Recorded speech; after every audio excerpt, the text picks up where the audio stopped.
thả nó không thọ cái tiền này trả nhập phải là cũng trong xe thọ chung của nó xe cũng tấu tiền đang trả không qua nhập còn trả mình hai cái nó trả tôi một chỉ mỗi chập không có thì nông đó âu một tuần hai là hôm nay tôi cũng tích chở nó là lúa giống không vào chỉ cho tổng không vào nó có không vào nếu giống này giờ trả cũng tôi lành khăn nó nữa mà hôm nay tôi cho tôi hôm nay đủ thế này nó sao chỉ thay cái hai ô tiêu trâu được cái hai tiền luôn hai ô tiêu trâu cái sự đủ thọ tiêu thì là chúng ta thì chúng ta hai nữa thì chúng ta hai cho lên nó sơn mỏ chúng mình cho mù chỉ chỉ là chuyện chơi nhá nó người ta chỉ là chuyện chơi vô mấy hàng chơi mấy chuyện chơi những giờ đó thì thế nào mà hiện tại của trong sảnh qua thì cũng trong sảnh thọ bây giờ một trong một chỉ chặt bây chỉ mua nên chơi là thì bây chặt bây sảnh nên cứ chỉ nên cho cả rong thì bây giờ rong xuống mặt máy có cho cả rong thì bấu cơ xây tàu có cho nên trà người lại bấu cho cả rong thì người chỉ cơ xây tàu bấu thì cứ đi theo số mà nữa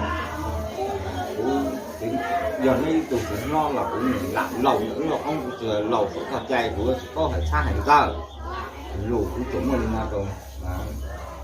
mỗi ngày mà mấy công dù đi nó xuống nào để cho hai chuyện cứ thọ cho mua tiền đó cho đến đó chỉ mua cho ăn là tao chỉ cũng chỉ thầu cho một thiết cho chúng đại tu sai là chỉ khi đây cùng nhá dùng chỉ đâu cũng có dùng tao cũng có tao chỉ xa cho các tôi nên là chỉ dùng mình không thiết mình chỉ sẽ này ô thế cái này sẽ tuổi lúc cái tài sẽ chỉ được của trong này nó ngỏ chỉ có áo dầu nữa lúc cũng hay mà xí nè mà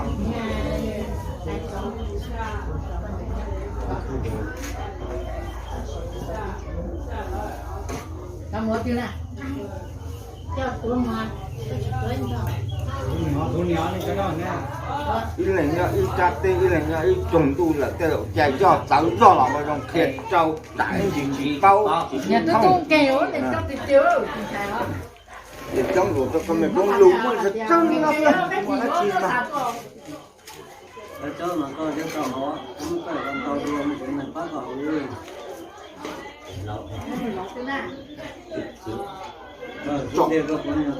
cho xe hay để mua những gì này công an cho tao ôm mua những gì để cho tuần để cho xe nó này là cái gì hàng đông là nó cả cú to để chỉ thật cho hai liền lý cho cú chỉ cho trong cổng nền tảng không cho trong cổng này là nó mình mua những cái gì mà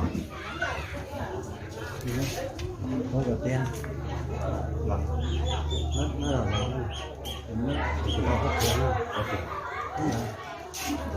nó là cho tao á cái gì đó chỉ nhận rất luôn lại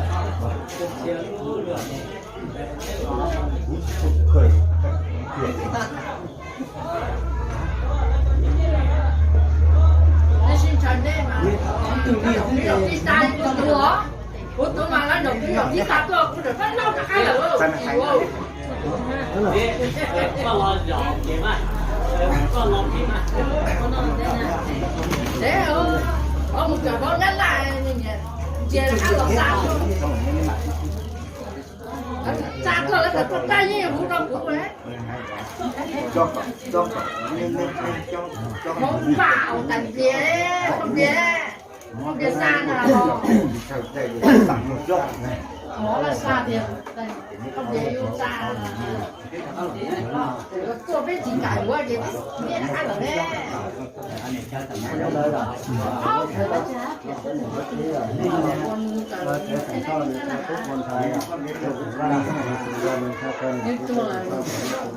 không biết nữa vô thì tôi còn kê cho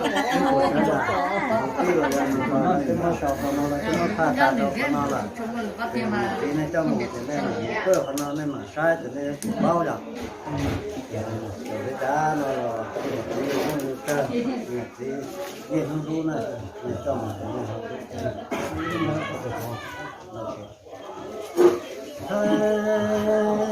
thôi